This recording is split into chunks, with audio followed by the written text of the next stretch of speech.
Hi welcome to hard coded. आज हम LeetCode weekly contest 484 discuss करेंगे। तो चलिए इसकी पहली प्रॉब्लम से स्टार्ट करते हैं। इस प्रॉब्लम में हमें एक स्ट्रिंग दी गई है एस और हमें नंबर ऑफ और हमें काउंट देना है रेजिड्यू प्रीफिक्स का इस स्ट्रिंग की। और एक प्रीफिक्स रेजिड्यू तब होगा जब उसके नंबर ऑफ डिस्टिंक्ट कैरेक्टर्स उस प्रीफिक्स में उस प्रीफिक्स की लेंथ मॉड 3 के बराबर हो। तो चलिए इसका वॉक थ्रू करते हैं।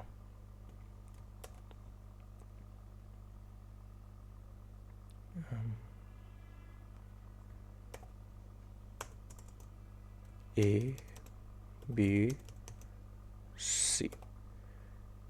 तो सारे प्रीफिक्स कंसीडर करते हैं। पहला प्रीफिक्स ए होगा और क्योंकि ए इसमें डिस्टिंक्ट भी है और इसकी लेंथ इस प्रीफिक्स की लेंथ भी 1 है, तो ये हमारा रेजिड्यू प्रीफिक्स में आएगा। तो हमारे रेजिड्यू प्रीफिक्स का काउंट हो जाएगा 1।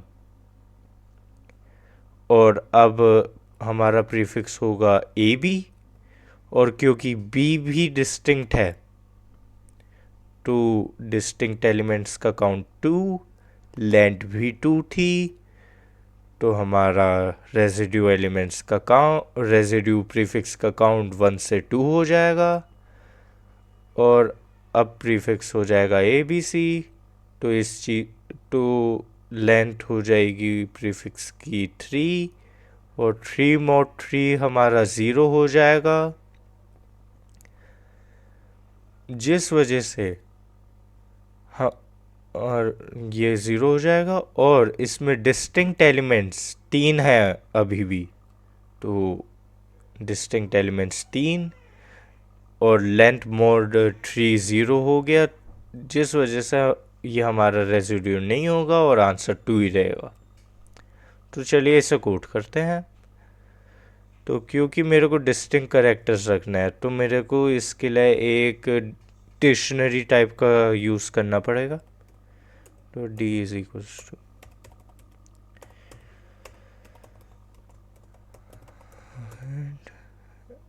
सी एन टी। ये C N T variable count रखेगा नंबर ऑफ डिस्टिंक्ट एलिमेंट्स का। ये 0 हो जाएगा for I in range 0, len S.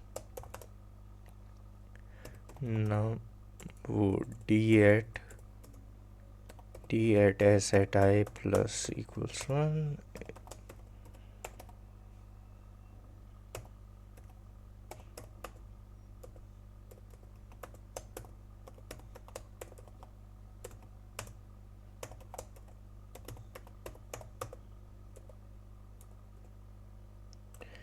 if counter double equals I plus 1 mod 3,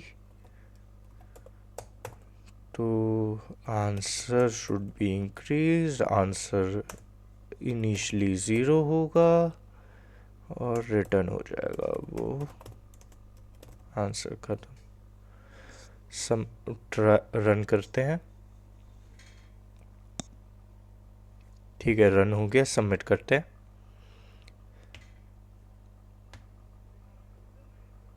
okay, accept हो गया। तो इस कोड की टाइम कॉम्प्लेक्सिटी की बात करते हैं। इस कोड की टाइम कॉम्प्लेक्सिटी होगी O ऑफ n, क्योंकि इसमें हम हर एक प्रीफिक्स को कंसीडर कर रहे हैं।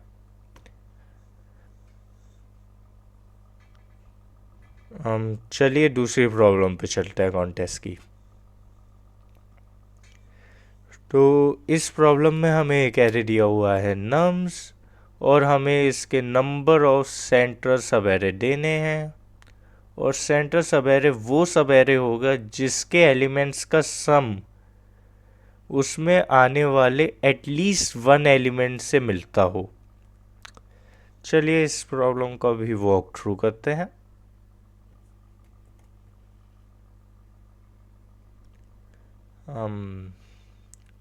ये रहा नम्स हमारा है -1, 1, और 0।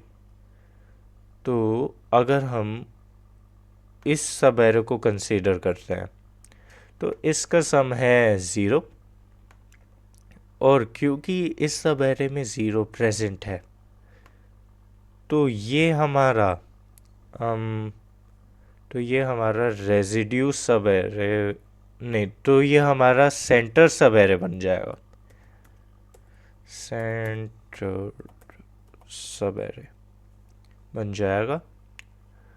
और हमें ऐसे ही और सब एरेज को ढूंढना है। तो हम साफ साफ देख सकते हैं, अगर हम अ, हर वो सब एरे कंसीडर करें जिसकी लेंथ 1 है, तो वो सारे सेंटर्ड होंगे। वो ऐसे कि अगर हम इसे कंसीडर करते हैं तो इसका सम भी -1 है और इसमें -1 आ भी रहा है, तो ये सारे सिंगल लेंथ, तो ये सारे सब एरे जिनकी लेंथ 1 है वो हमारे सेंटर्ड हो जाएंगे। तो अभी तक के सेंटर सब एरे का काउंट हो गया 4।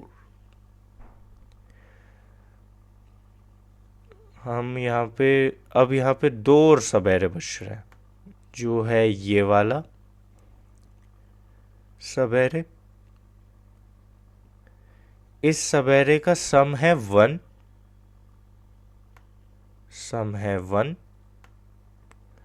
और 1 इसमें प्रेजेंट भी है, ये रहा। तो हमारा काउंटर 4 से 5 हो जाएगा। और एक और सब एरे था इसमें, जो था ये -1 और 1 वाला।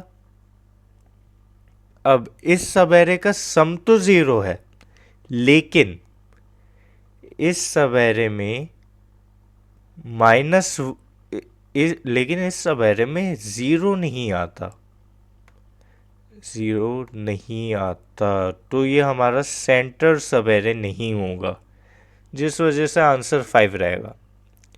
तो चलिए इसे कोड करते हैं।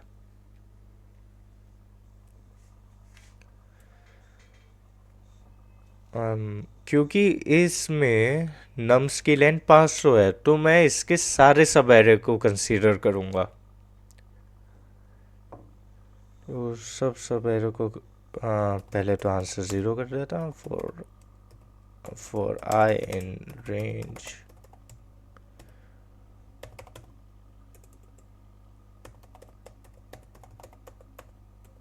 nums को for j in range I comma len nums, और मैंने यहाँ पे i comma len nums, मैंने यहाँ पे इसे j वाली लूप को i से स्टार्ट इसलिए किया है जिससे कि ये हमारा डबल काउंट ना कर ले। तो अब हम इसके सारे सब एरेज को कंसीडर कर रहे हैं, तो इसके लिए अब हमें एक सम का वेरिएबल चाहिए होगा और एक डिक्शनरी चाहिए होगी जिसमें हम ये रख सके कि कौन सा एलिमेंट आ चुका है। तो सम के लिए हम s इज इक्वल्स टू 0 रख देते हैं, और एक डिक्शनरी के लिए डिफ़ॉल्ट यूज़ कर लेते हैं।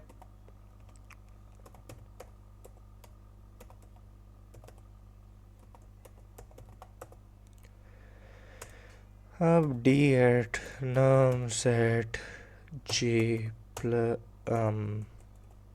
प्लस इक्वल्स 1 और s plus equals num set j।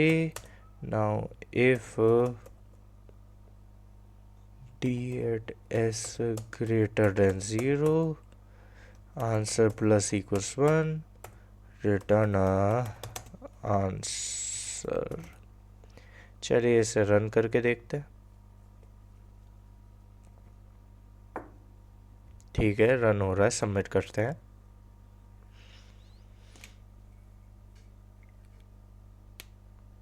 Okay, submit हो गया। तो इस कोड की टाइम कॉम्प्लेक्सिटी होगी O ऑफ n स्क्वायर, और वो ऐसे होगी क्योंकि इसमें हम सारे के सारे सब एरे कंसीडर कर रहे हैं इनके थ्रू। तो वो जो कॉम्प्लेक्सिटी होगी वो approx O of N square हो जाएगी। ठीक है, तो अगली प्रॉब्लम पे चलता है। ओके। हाँ, तो इस प्रॉब्लम में हमें एक एरे दिया है वर्ड्स जिसमें एन स्ट्रिंग्स हैं और हर स्ट्रिंग की लेंथ एम है। और हमें एक और चीज़ बताई गई है कि दो स्ट्रिंग्स को हम सिमिलर तब बोलेंगे जब हम उनमें से किसी एक स्ट्रिंग को दूसरे के इक्वल बना सकें ऑपरेशन अप्लाई करने के बाद। और एक ऑपरेशन में हम रिप्लेस करेंगे हर हर लेटर को उस स्ट्रिंग मतलब हम रिप्लेस करेंगे उस स्ट्रिंग के हर लेटर को उसके अल्फ़ाबेटिकली नेक्स्ट लेटर से। जैसे कि ए रिप्लेस हो जाएगा बी से, बी सी से, डी ई से, ई एफ से, और ऐसे ही ये जाता रहेगा। और जेड रिप्लेस होगा ए से। और जब ये सारे रिप्लेस हो जाएंगे एक साथ, तो हमारा ऑपरेशन के बाद जो रिजल्टेंट स्ट्रिंग आएगी वो हमारी स्ट्रिंग होगी। और अगर वो स्ट्रिंग टी के बराबर बना देते हैं हम ये ऑपरेशन कितनी भी बार लगा के, तो वो हम कंसीडर करेंगे एज सिमिलर। और हमें काउंट बताना है ऐसे पेयर्स का। तो चलिए एक बार इस प्रॉब्लम पे वॉक थ्रू करते हैं, इस एग्जांपल पे वॉक थ्रू करते हैं इसका पूरा। Paste here I. तो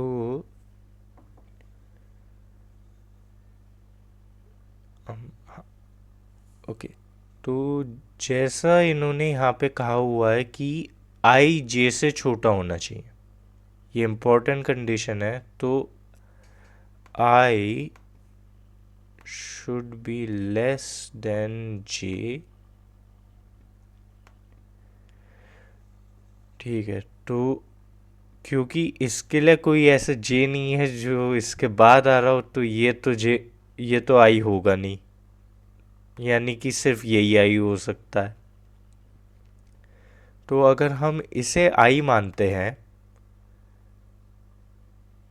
तो ये जे होगा। और हमें हमारे ऑपरेशन के हिसाब से हम आई वाले के हर लेटर को उसके अल्फ़ाबेटिकली नेक्स्ट लेटर से रिप्लेस करेंगे। मतलब कि एफ रिप्लेस होगा जी से, यू वी से, एस टी से, आई जे से, और ऐसे ही जाता रहेगा। और जब हम ये ऑपरेशन कुछ एन नंबर ऑफ टाइम्स लगा चुके होंगे, एन डैश बोल लेते हैं यहाँ पे क्योंकि ये एन तो लेंथ है इस चीज़ वर्ड्स की। तो वो अगर हम N dash number of times ये ऑपरेशन अप्लाई करके अपने वर्ड्स एट जे, यानी कि इस वाले के बराबर बना देते हैं इस स्ट्रिंग को, तो ये सिमिलर में तो हम इस तो हम इन दोनों स्ट्रिंग्स को सिमिलर बोलेंगे, सिमिलर।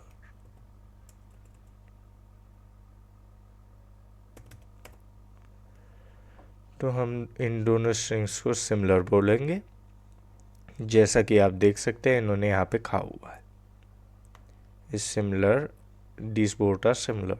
ठीक।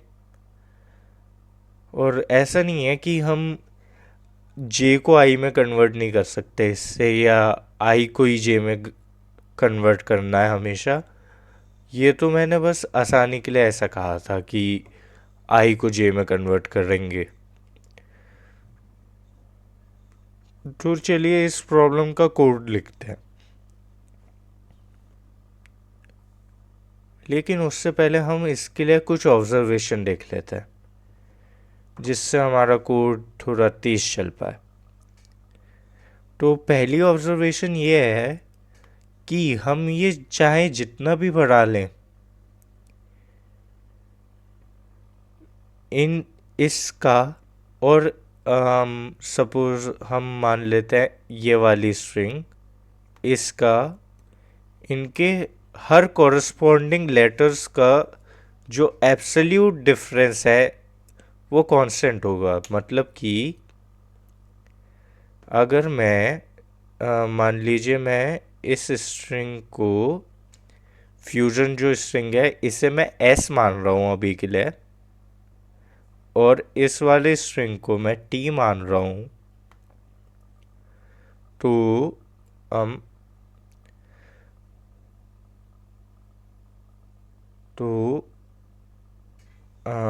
T at I should be T T at I S at I. तो अगर मैं इन दोनों की एस्काई वैल्यूज का डिफरेंस लूं,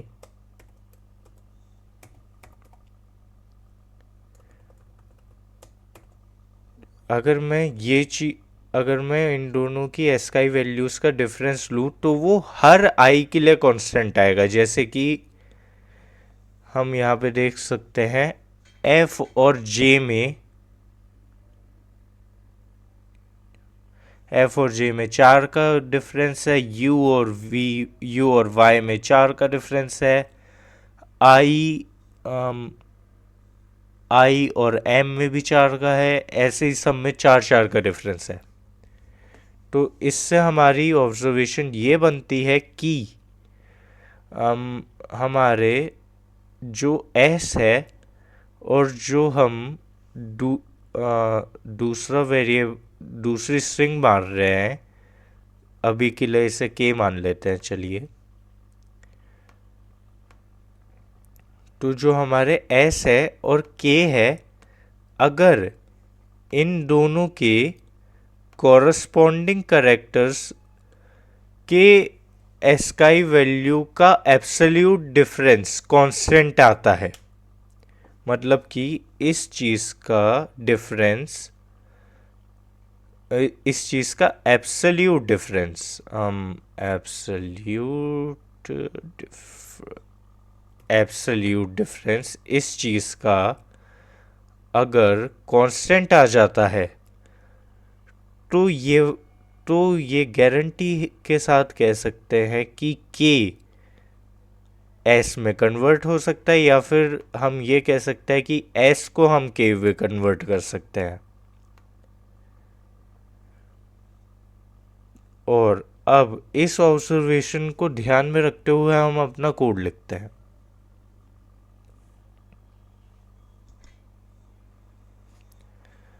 हम इस ऑब्जर्वेशन के हिसाब से, ठीक, तो मैं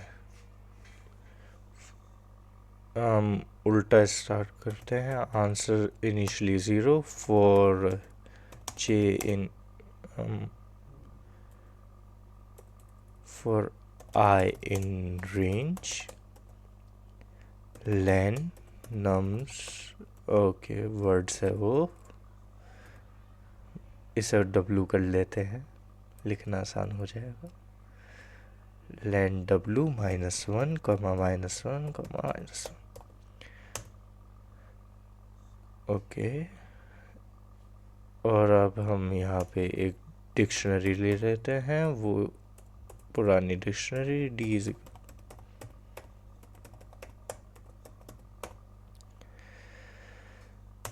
और ठीक है, तो एक और लूप लगा लेते हैं फॉर के इन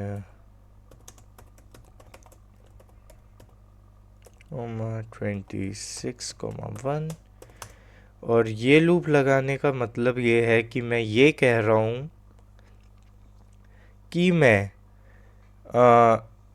मैं एस से बनने वाले उन सभी मैं एस से बनने वाले इन सभी स्ट्रिंग्स को एक बार बना के देख लूँगा। मैं ये कर रहा हूँ जब मैं यहाँ पे के का यूज़ कर रहा हूँ। और वो ऐसे ये स्ट्रिंग्स ऐसे बन रही है क्योंकि हमने यहाँ पे देखा है कि ये वाली चीज़ कांस्टेंट रहेगी, मतलब कि ये डिफरेंस कांस्टेंट रहेगा। तो के ले लिया हमने। अब हमारे को एक और स्ट्रिंग लेनी पड़ेगी जो होगी कर। उसे हम हर बार बनाएंगे तो कर यहीं पे आएगी।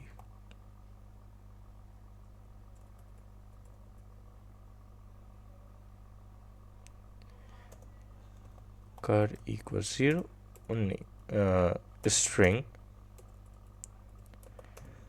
For J in w at I cur plus से इक्वल्स। अब हमें इसके सारे लेटर्स को के टाइम्स साइक्लिक शिफ्ट करना है नेक्स्ट में। मतलब कि जैसे मैं अगर f को 2 टाइम्स साइक्लिक शिफ्ट करूं नेक्स्ट की ओर तो f मेरा h में कन्वर्ट हो जाएगा और ऐसे ही कन्वर्ट होता रहेगा। तो इसको कोड करने के लिए हम कुछ ऐसा यूज़ करेंगे CHR मतलब कि character ORD of J minus ORD of small a जो कि 97 होता है। अब ये हमारे पास आ गया डिफरेंस। इसमें हम k जोड़ देंगे और k जोड़ने के बाद अगर हम इसका मॉड्यूलस लेंगे 26 से, जिससे कि ये हमारा डायरेक्टली साइकिल में वो साइक्लिक शिफ्ट की तरह वर्क करेगा। और इसमें हम एस का ही वैल्यू जोड़ दें ORD एस का ही वैल्यू जोड़ दें ए की, तो हमारा काम बन जाएगा ए। और ये यहाँ पे ठीक है। तो ठीक है, कर हमारा कर ऐसे बन जाएगा। अगर कर प्रेजेंट होता है हमारी डिक्शनरी में तो क्योंकि हमें ये वाले गिनने हैं तो डी एट कर आंसर में डायरेक्टली जोड़ लेते हैं। चलिए इसे answer plus equals D at cur now D at w at I plus equals 1 d at w at I plus equals 1 and yep, return ANS answer. Run करते हैं इसे। ठीक है, answer it gives 26। Wow, okay. तो दूसरे का 52 आ रहा है। That's good. मतलब gorgeous thing. 1 और 2 होगा आंसर।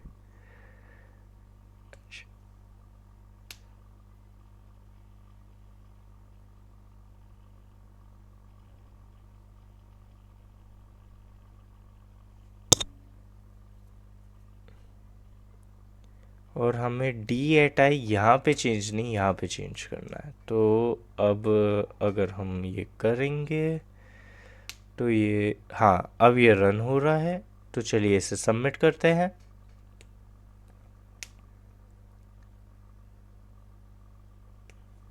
चलो, क्या ये टी होगा?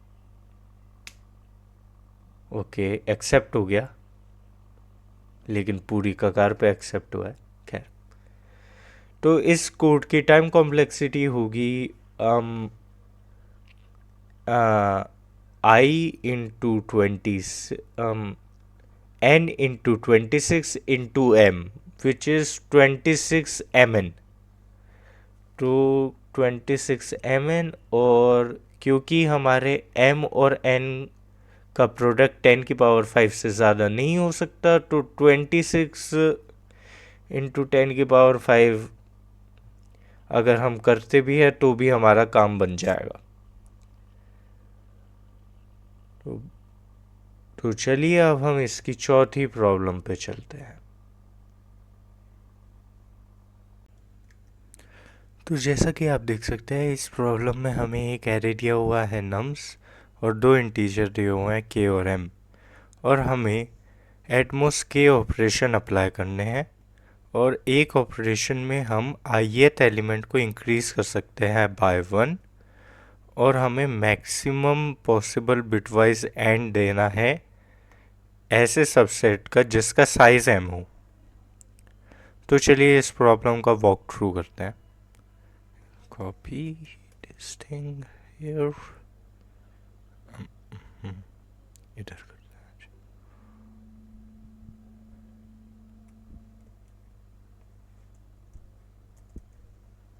3, 1, 2। तो जैसा आप देख सकते हैं हमारा एरे है 3, 1, 2, और इसमें हमें ऐसे सबसेट चाहिए जिनकी लेंथ हो 2। तो अगर हम ये वाला सबसेट कंसीडर करें जिसमें 1 और 2 है, और इस पे ऑप्टिमली अप्लाई करें ऑपरेशंस, तो मैं पहले 1 को 2 बनाऊंगा, और ये करने के बाद मेरे पास 7 ऑपरेशन बचेंगे। अब मैं 3 इसे दे दूंगा ऑपरेशंस, और 4 ऑपरेशन मैं इस पे लगा दूंगा। तो मेरा ये बनेंगे 4 + 2 विच इज 6, और ये 3 + 2 5 बनेगा, और इन दोनों का बिटवाइज एंड 4 आएगा। और अब अगर मैं ये सबसेट कंसीडर करूँ जिसमें इनिशियली मैंने 3 और 2 रखा था, और मैं इसमें ये ऑपरेशन ऑप्टिमली अप्लाई करूँ, तो मैं पहले 2 को 3 बनाऊंगा, जिसके बाद मेरे पास फिर से 7 ऑपरेशन होंगे, और फिर मैं 4 इसे और 3 ऑपरेशन इस पे लगा दूंगा, जिससे कि ये 3 + 3 6 हो जाएगा, और ये 4 + 3 7 हो जाएगा, और इन दोनों का बिटवाइज एंड 6 हो जाएगा। अब क्योंकि 6 ग्रेटर है हमारे 4 से, तो आंसर 6 हो जाएगा। तो चलिए इस प्रॉब्लम की अप्रोच के बारे में सोचते हैं। क्योंकि हम इसमें बिटवाइज एंड यूज़ कर रहे हैं, तो हम डायरेक्ट नंबर की बाइनरी फॉर्म की तरफ कुछ अप्रोच सोचते हैं जो नंबर की बाइनरी फॉर्म यूज़ कर रहा हो। तो अगर हम कुछ ऐसा सोचें कि मान लीजिए मैं 38 बिट से 0 बिट तक,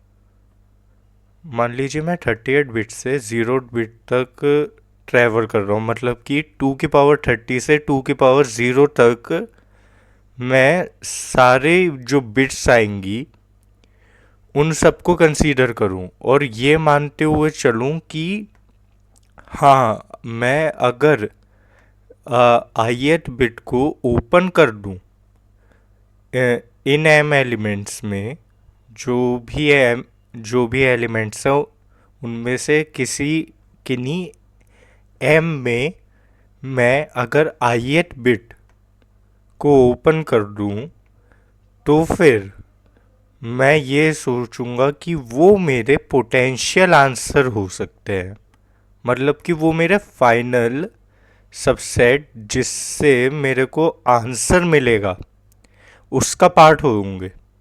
मैं उन्हें ये मान लूँगा। तो ऐसा करने के लिए हम अगर देखें, इसलिए हम अगर देखें तो हम जो हमारा है ये एम है, हमें ये निकालना पड़ेगा।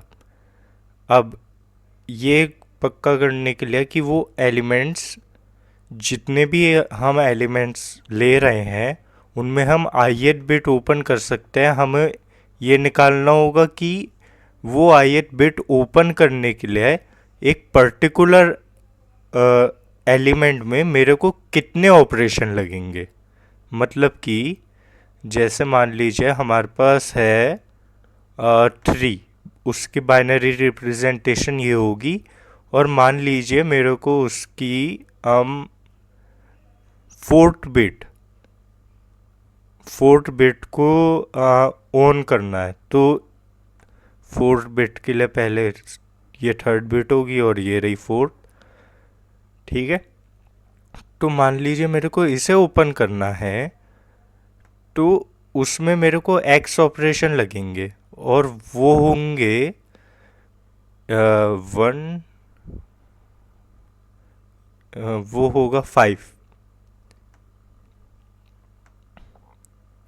तो हमें, आप देख सकते हैं 5 ऑपरेशन लगेंगे जिससे हम ये वाली बिट ओपन कर पाए।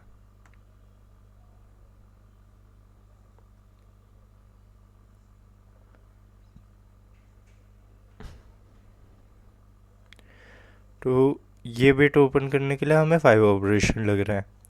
अब हमें यही सेम काम एम और एलिमेंट्स के लिए करना है, जिनमें ऐसा भी हो सकता है ये वाली बिट ऑलरेडी ओपन हो, मतलब कि वहाँ पे ऑलरेडी 1 हो। तो हमें ये उनके लिए करना है, और वो वाले एलिमेंट्स अपने नए पॉसिबल एरे में डाल लेने हैं जिनमें जिनको जिनकी ये वाली बिट ओपन करने में हमें मिनिमम ऑपरेशंस लगे। उन्हें हम अपने नए एरे में डाल लेंगे और फिर हम उस नए एरे पे ये सेम चीज़ अप्लाई करेंगे फॉर दिस बिट, और हम ये ऐसे ही करते रहेंगे जब तक हमारा जो टोटल नंबर ऑफ ऑपरेशन है, या तो ऐसा कोई पॉइंट आ जाए कि ये हमारा ये जो ऑपरेशन है वो कोई भी बिट ऑन ही ना कर पा, मतलब एम बिट ऑन ना कर पा रहे हो। हम तब तक ये करते रहेंगे, और फिर एंड में हमारे पास जो एरे बचेगा हम उसके सारे एलिमेंट्स का बिटवाइज एंड लेके आउटपुट में दे देंगे। तो चलिए इसको एक बार कोड करके देखते हैं। तो इसके लिए हम पहले रिवर्स में ट्रैवर्स करना है, जैसा मैंने आपको यहाँ पे बताया। 30 से 0 तक जाना है हमें, और यहाँ पे मैंने 30 ले लिया है क्योंकि ये जो है हम इंटीजर लिमिट एरे की वो है 10⁹ तो इस वजह से मैंने 2⁵ और 38 बिट को कहा है कि उससे स्टार्ट करते हैं। तो फॉर आई इन रेंज 30, -1, -1, इससे हम सारी बिटें पे जाएंगे। और अब जैसा मैंने यहाँ पे कहा, मेरे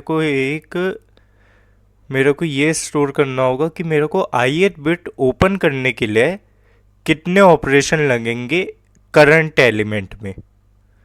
मान लीजिए मेरा एलिमेंट कोई भी है, कोई एक एलिमेंट है x, उसमें ओपन करने के लिए मेरे को कितने ऑपरेशन लगेंगे। तो उसके लिए मैं एक सी करके लिस्ट ले लेता हूँ जो मेरी कॉस्ट रखेगी for J in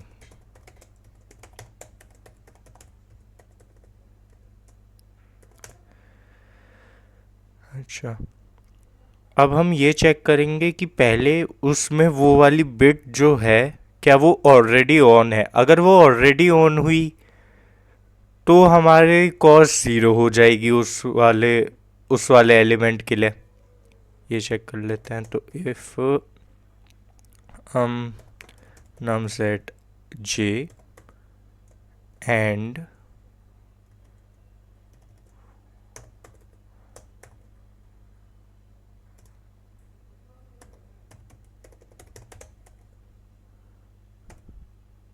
and 0 comma minus nums at j।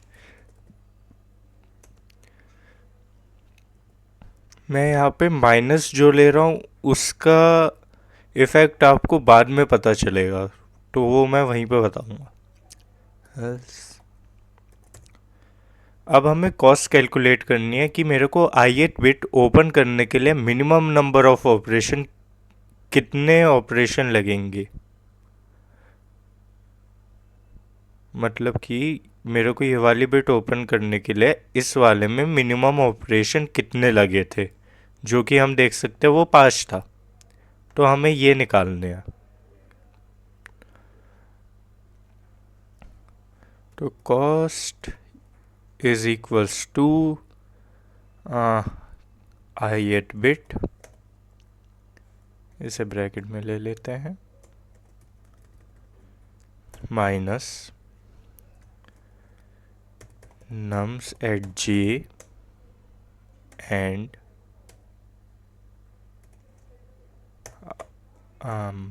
1 times I minus 1।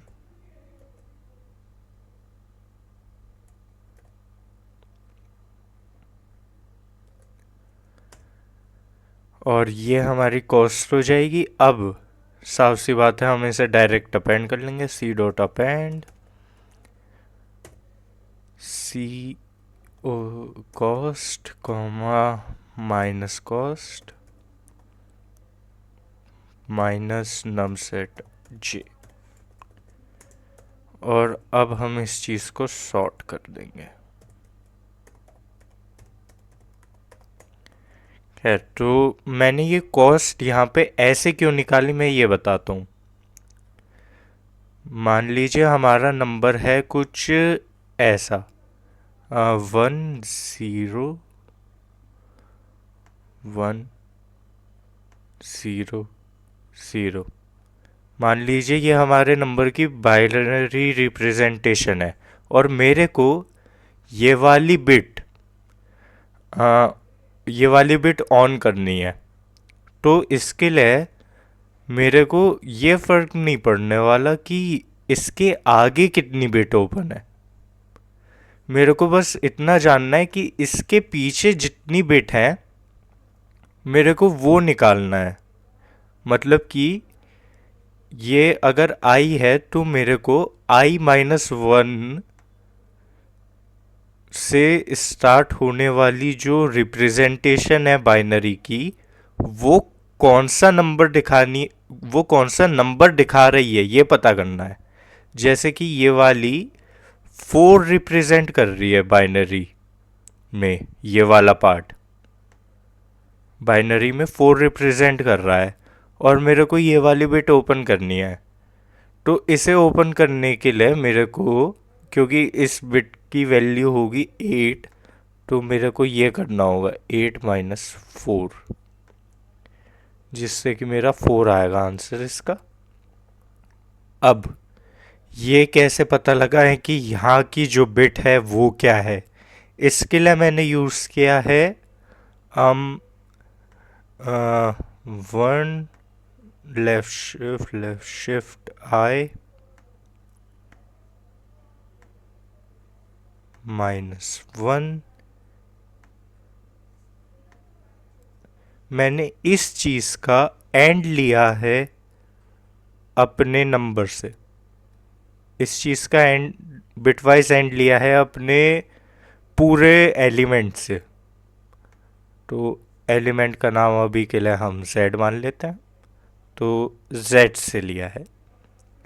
अच्छा, अब ये क्या है, तो ये देखा जाए तो अगर आई ये है तो उसके लिए ये हम होगा 1 1 1। और अगर हम इसका बिटवाइज एंड लें ओरिजिनल एलिमेंट से जो कि था ये,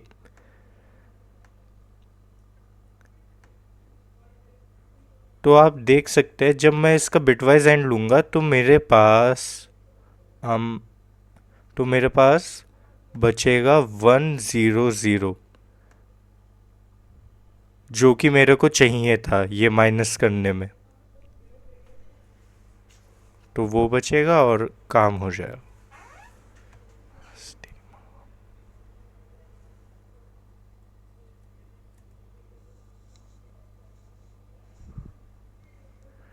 तो इतना हमने लिख लिया। अब इसके आगे हमें ये चेक करना है कि ये पॉसिबल है कि नहीं। तो उसके लिए हम कर इक्वल 0 ले लेंगे for I in range 0, n, 0, len, nums।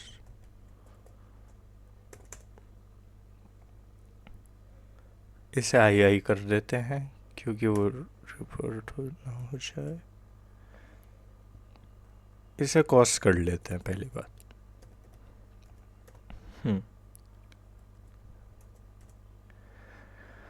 तो कर प्लस इक्वल्स हम ये तो एम आएगा पहले में। तो cur plus equals cost at I at 0 और और हमें जैसा मैंने कहा था मेरे को ये वाले जो भी एलिमेंट्स हैं जो भी जिनमें भी मैं आई एट बिट ओपन कर रहा हूँ और वो मिनिमम में हो रहे हैं, मिनिमम कॉस्ट में हो रहे हैं, मेरे को वो सब अपने नए एरे में लेना है। तो उसके लिए मैं अपने नए एरे को भी बना लेता हूँ। तो नया एरे एल हो जाएगा। एल में मैं सारे अपेंड कर लूँगा ये वाले।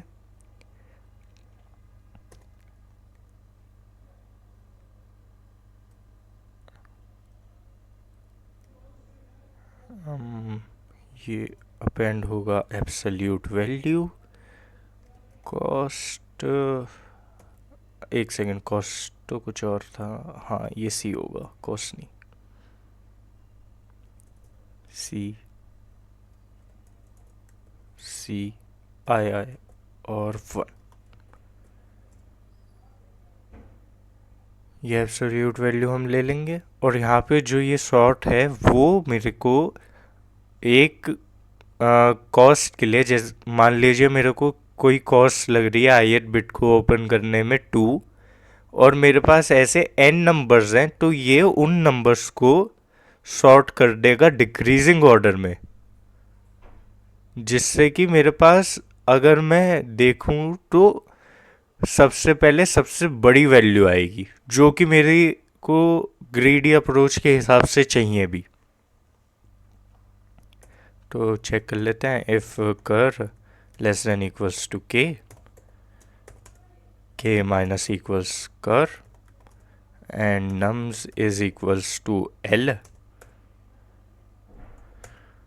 answer equal nums at 0 for I in nums, answer and equals I return answer। खैर यहाँ पे एक और बात है। मान लीजिए कि हमारे पास ऐसा हो जाता है कि आखिरी ऑपरेशन जो मैंने अप्लाई किया था, आखिरी एलिमेंट जब आखिरी एलिमेंट जिस पे मेरे को आई एट बिट ओपन करनी थी,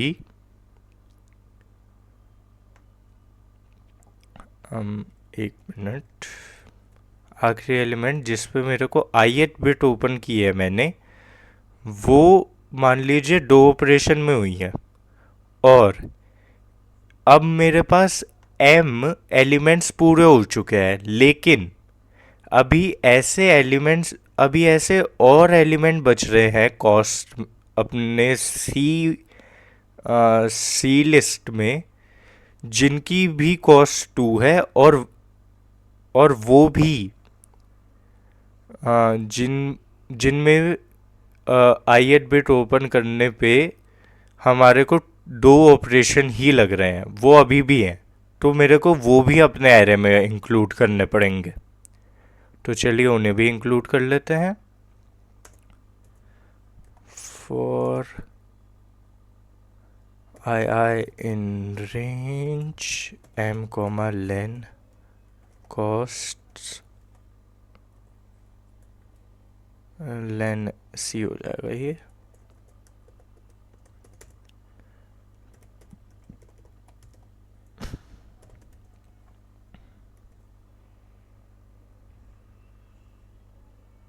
L dot append absolute value of c at I at 1,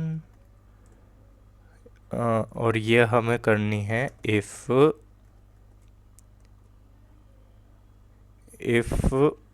हम कर नहीं हम if c at I at 0 double equals c at I c at m minus 1 at 0। अगर ये होगा मतलब कि आखिरी एलिमेंट पे कितने ऑपरेशन लग रहे हैं जो मैंने इंक्लूड किया अपने एरे में, नए एरे में, और वो वाले ऐसे कितने और एलिमेंट बच रहे हैं जिन पे सेम नंबर ऑफ ऑपरेशन में ये काम हो रहा है, उनको भी ऐड कर लिया इस लाइन के थ्रू मैंने। और अब इस कोड को चलिए रन करके देखते हैं।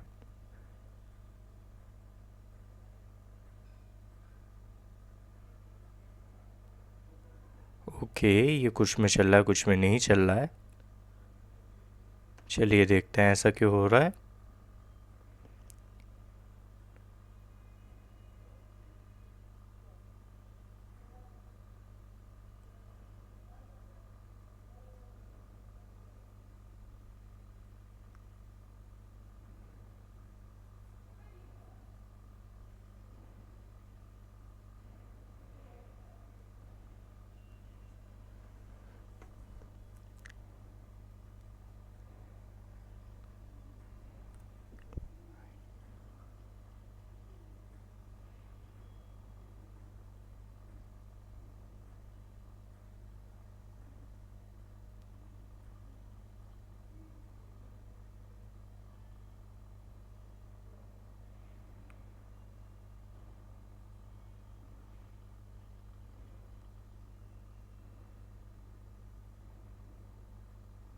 एक बार प्रिंट करके देखते हैं एल को।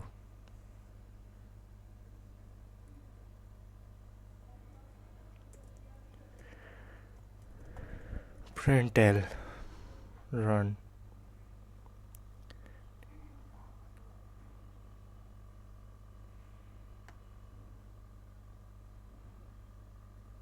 ओके, इनिशियल वैल्यू 6, फिर ये गिर गया। अच्छा,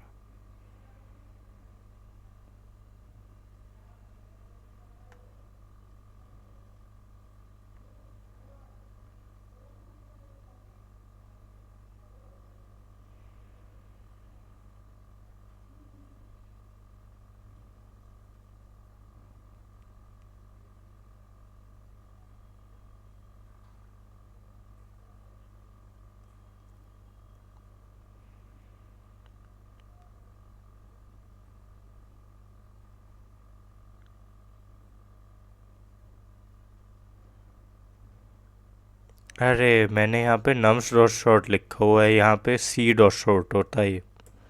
ये थी गलती। तो चलिए रन करते हैं इसे वापस से। ठीक है, अब ये चल रहा है। प्रिंट स्टेटमेंट को बंद करते हैं। 1 मिनट, प्रिंट स्टेटमेंट्स को बंद कर देते हैं, फिर से रन करके देखते हैं।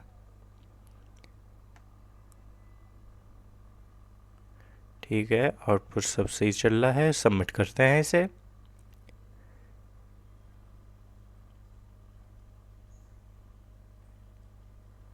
ओके, ये सबमिट हो गया। तो चलिए इस कोड की टाइम कॉम्प्लेक्सिटी की बात करते हैं।